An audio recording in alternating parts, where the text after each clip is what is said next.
Hi everyone, I came to Dr. Sharma probably 3 weeks back. My grade of baldness was level 6. It's been 1 week since I had my procedure and it looks fantastic. The procedure was pretty good. Everything was explained to me in the greater details than I can imagine.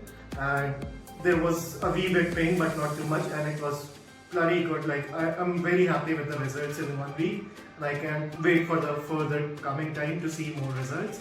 I've been informed for everything which is going to happen in future. That how I need to take care has been explained to me in details, and the best thing is there has been no medicines which has been prescribed to me, which is a big plus point. And I would definitely recommend anyone who looking at this video, even if you don't want a procedure, just come here and get that knowledge.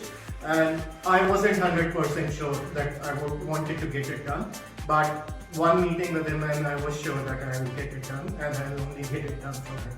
I would like to thank you, Dr. Sharma.